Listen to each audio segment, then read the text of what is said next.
بدلون د پولیس رادیو سلسله واره ډرامه هر پنجشنبه د شپې 8 بجې.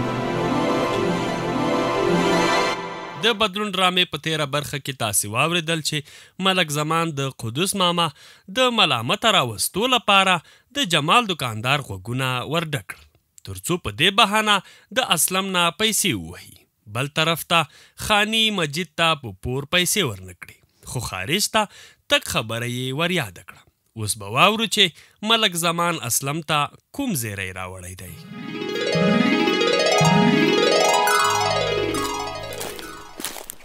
دا د اسلم کور ته خو راورسېدم چې کور کې به وي او که کومه خوا به وتلی وي. ته صبر دروازه ورته وډبوم. څوک یې؟ دروازه لږ صبر وکړه. زه راووځه د خدای نیکبخته یو خو ته له کوره بهر راونوتلې چې ګورې نو کور کې به پروت یې.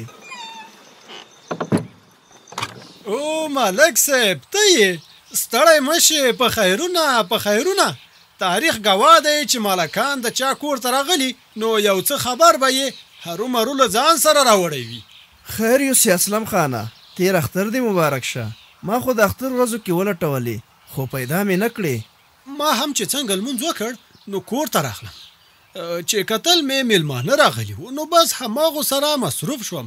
تاریخ ګواه دی چې بیا ورسره تر اوسه مصروف یم. دغه حال دی که نه وایي زه ستا له غمه ژاړم ته زما د خولې پښې کوې. زه لګیا یم ستا غمونه په خپلو اوږو باروم او ته یې چې زموږ پوښتنه قدرې هم نه کوې. نو ملک وایي څه ته؟ هم دغه خو د ملکانو صفت وي چې د کلیوالو غمخوار وي د امن و امنیت لپاره به کار کوي. تاریخ ګواه دی چې دا صفتونه په چا کې نه وي نو هغه سم ملک نشي کېدی. هغه خو صحیح ده. البته د ملکانو سره د خلکو ملتیا ملګرتیا هم اړینه ده. هغه که په مالي توګه وي او یا که په معنوي توګه وي. ملکه زه ستا په مطلب پوه نه شوم. لکه چې د روژې تاثیر اوس هم را باندې شته. تاریخ ګواه دی چې د روژې تاثیر د روژې نه پس هم وي. ته داسې وکړه چې د شفشاف نه تیر شفتالو یې کړه چې څه خبره ده روښانه به شي. اسلم خانه ته به مې لیونی کړې ځکه دومره ضروري خبره ستا نه څنګه هېرېدی شي. ما درته مخکې یادونه کړې وه چې زه به د قدوس ماما په مقابل کې ستا طرفداری کوم خو ته به یو څه مهرباني کوې. خو که ستا دا هېرېدل وي نو شاید زه د قدوس ماما طرف ونیسم بیا به دې زما خبرې نه هېرېږي. ښه ښه داسې وایه که نه. ته راځه چې یوه پیاله چای در باندې وڅکم. نوره نغد انډیوالي به هم سره وپالو. خو پام چې قدوس ته مې پاتې رانولې. تاریخ ګواه دی چې که توربور درته دښمن شو نو بیا پر اعتبار په سخته کیږي. اوس سمې لارې ته برابر شوې. دا خو به ډېره سخته وي چې هر ځل دومره خواري در سره کوم تر څو زما ښه در یاد شي. ملکه زه داسې نه وم. البته ډېرو لانجو کنجو داسې کړی یم. تاریخ ګواه دی چې جنګونه او لانجې د سړي یاداشت خرابوي.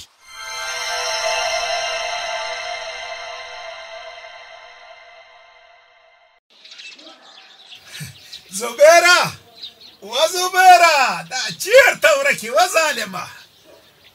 څه چل شوی وخانه څنګه داسې خوشحاله کومه د سرو زرو خزانه دې موندلې او که بله څه خبره ده؟ ویم خزانه او که خزانه داسې زیری مې درته راوړی چې ته به راسره خوشحاله شې. څه پوه شوې؟ دا کوم زیری دی چې له تا سره سره به ما هم خوشحاله کړي؟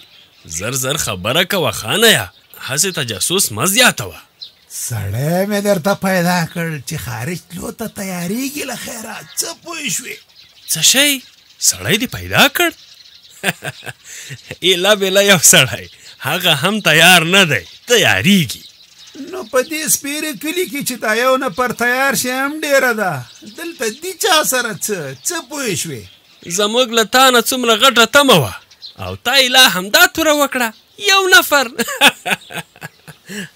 یاره که دې خوښه نه وي نو هغه به م بېرته منې کړم او ورته به ووایم چې مه ځه. څه پوه شوې؟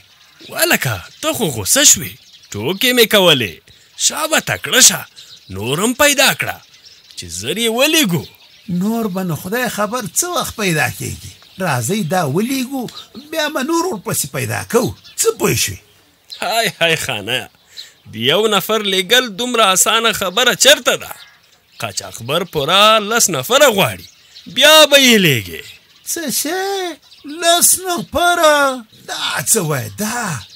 موږ څه په خوارۍ دا یو نفر را پیدا کړ، تاسو پکې نور شرطونه را پیدا کړل. څه پوه شوې؟ نو ته څه وایې؟ ډېرې پیسې ګټل داسې اسانه خبره ده. موږ ته نه ګورې، شپه او ورځ لګیا یو د خارج عکسونه په ټولنیزو رسنیو کې خپرو، د دروغو کیسې ورته لیکو تر څو خلک د خارج تګ ته راجلب کو. دا نو څه شی شو؟ ما خو ویل یو نفر به لیږو او پیسې به ګټو، دا خو به ډېره ګرانه تمامه شي. څه پوه شوې؟ نو یو نفر لیږلو کې څه ستونزه ده؟ زه هم نه یم خبر، خو اجمل وایي چې قاچاقبر یو یا 2 نفره نه لیږي تر څو یو موټر خلک ورته برابر نشي. اوس په یو یا 2 نفرو خو د موټر تیل هم نه برابرېږي. ښه نو اوس به څه کوو؟ د دې نفر سره خو هم پوره خبره هم نه ده کړې، هغه سره هم پوره خبره کول غواړي. څه پوه شوې؟ د نفر په هکله د معلومات را نه کړل چې دی څوک، د دې کلي دی او که د بل کلي. سړی خو د همدې کلي دی، د امان اکا زوی مجید. څه پوه شوې؟ څه شی؟ مجید؟ هغه پولیسو کې چې دی هماغه ښیې؟ و هماغه. خو دومره حیران ولې شوې؟ ته وایې هغه نشي تللی او یا یې نشو لیږلی؟ څه پوه شوې؟ نه د لیږلو خبره نه ده، ما ویل پولیسو کې دی، هسې نه کومه ستونزه راته جوړه نه کي. څومره چې ما وتله نو ستونزه نه جوړوي، ځکه مجبور دی. د کوژدنې ډېر وخت شوی او ولور یې ډېر دی، اوس یې نه رسېږي او نه ورته څوک قرض ورکوي، نو مجبور دی چې خارج ته د ګټې پسې لاړ شي. څه پوه شوې؟ که دا خبره وي نو بیا خو د ښه پسه پیدا کړی، بس ورسره خبره وکړه. البته یوه خبره ده چې د واده پیسې ورسره نشته، نو خارج ته د دک پیسې برله کومه کړي. های د دې دنیاګۍ خلک تا نه دي پیژندلي، څوک درته تر هغې قرض هم نه درکوي تر څو یې د وصول کېدو ځای درکې ونه ویني. څه پوه شوې؟ همدا خلک واده ته قرض پیسې نه ورکوي، خو ته به وګورې چې د خارج تګ لپاره به ورته پور ورکوي، ځکه د ډالرو تمه به لري. څه پوه شوې؟ دا خبره خو ده، دا خبره خو دې بیخي سمه وکړه. ته هم لاړې هوښیار شوې. ښه ډېرې ډغرې مې وخوړې، اوس هم چې هوښیار نشم نو کله به هوښیارېږم. څه پوه شوې؟ بس نو اوس تکړه شه، نوره هوښیاري هم وکړه او نور خلک هم را پیدا که تر څو جوپه برابره شي چې قاچاقبر ته یې په لاس ورکو او موږ خپلې پیسې نغدې کړو. رښتیا مجید ته زموږ د ټولنیزو رسنیو ادرسونه ورکړه تر څو هغه کیسې او عکسونه وګوري او باور یې نور هم پوخ شي. بله دا چې دا هم ورته ووایه چې ته یوازې نه یې، د کلي نور ځوانان هم در سره تلو ته تیار دي. ته بېغمه شه، داسې به یې غوږونه ورته ډک کړم چې دوی به یې یاد ساتي. څه پوه شوې؟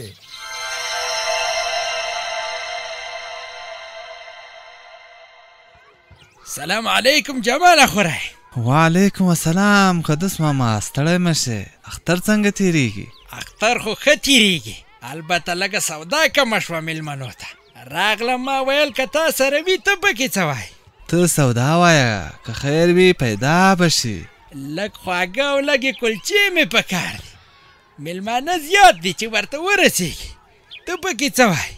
زه به درته دا اوس سودا وتلم او رښتیا زه هم درتلم او نور خلک مې هم له ځان سره دروستل. په سترګو خورئ نه، هر کله راشئ، خو کومه خاص خبره وه که څه؟ ته پکې څه وایې؟ هو خاص خبره وه او هغه دا چې د اسلام سره ظلم او جاتی مه کوه.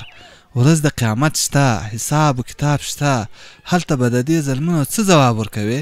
دا ته څه وایې؟ وخورئ نه، زه او د اسلام سره ظلم خو هغه کړی چې زما په پټي کې یې پوله جوړه کړې وه او بیا وهل هم ما وخوړل. دا اوس ما ظلم کړی او که اسلامي؟ ته پکې څه وایې؟ ما اسلام لیدلی هم نه دی او نه راته اسلام دا خبره کړې. دا خبره درېیمګړي کړي او درېیمګړی هم داسې انسان دی چې ښه مخور سړی دی. خورئ نه، دا ته څه په اوتو بوتو سر یې؟ نن خو راته ستا په خوله کې هم د ملک زمان ژبه ښکاري. داسې خبرې خو ډېر وه هغه کوي، ته پکې څه وایې؟ داسې معلومیږي چې اسلام درته زما په خلاف ستا غوږونه ډک کړي او ښه پوره لمسون یې درته کړی. ته پکې څه وایې؟ نو ما چې څه اورېدلي دي هغه خو همدا خبرې دي.